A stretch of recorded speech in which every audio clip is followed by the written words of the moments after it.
everybody. Welcome to Road Rants. Let's get something straight here, people.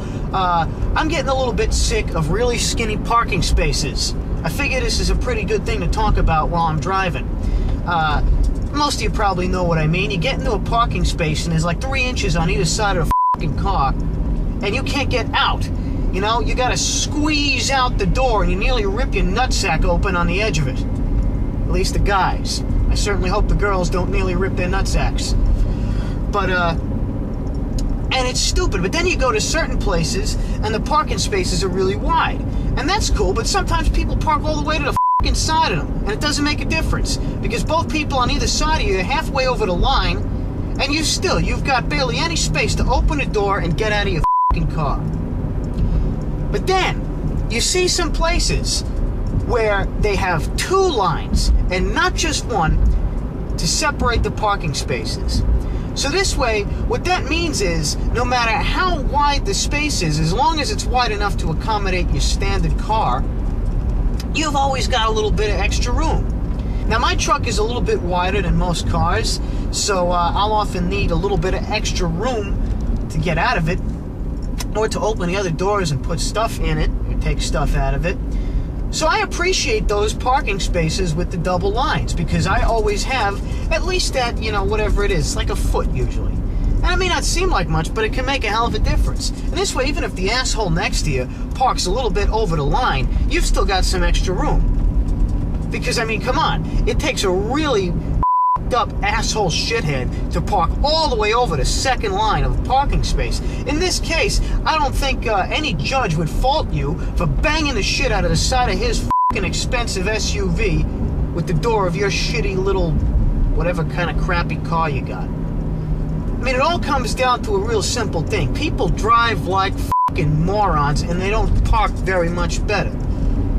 So a lot of times you'll see things like that. You know what I really hate? When you're trying to park on a street in a place where there's really busy, a lot of cars are. NYBD rehearses in Astoria. You ever tried to fucking park in Astoria on a street? It's nuts. But then sometimes you'll see some guy who's parked his fucking car and he's got half a car's length on either side of the car, in front of him and in back of him, between the other cars. Now, if this fucking asshole had just moved up a little bit and parked, within a reasonable distance of the car in front of him and the car behind him, you could have fucking parked right there. But no, he's got to take up all this extra space. I don't know why. It's not like you're going to get out of the front of your car. What are you going to do? Crawl into the fucking steering wheel, rip open the thing, and get inside the engine and crawl out the fucking hood? Is that what you're going to do to get out of your car? Are you going to jump in the back and get out the trunk? That's a bunch of bullshit.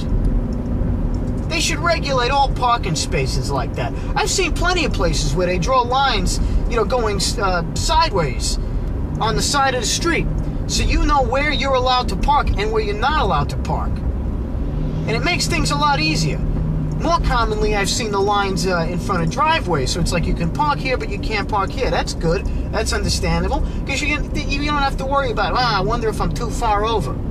You can plainly see if you're too far over, if there's a line there. Now, I talk a lot about, how we got too much regulations, and every fucking little thing has a system attached to it, and you got guidelines for doing the simplest fucking things. It just shows you how stupid people are. They need step-by-step instructions to put their pants on. But for some things like that, where people just, I can't think of a time. Used to be when you went into the bathroom, you washed your hands. You didn't need a sign to tell you to do that. But I can't think of a time where people didn't drive like morons.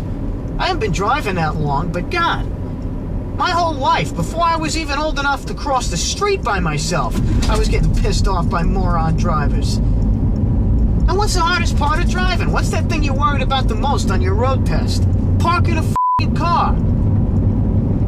So if we want to put in a little bit more regulation on parking spaces and have more double lines and lines on the side of the street so people can park correctly and not block you in, so you have to maneuver for 20 minutes to get out of a fucking parking spot, if you can even get into one at all.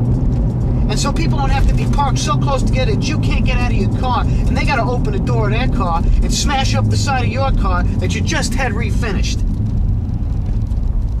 You regulate that distance in between and make sure shit like that doesn't happen. It's a sad situation that people need to have this stuff outlined for them. But what the hell, you know?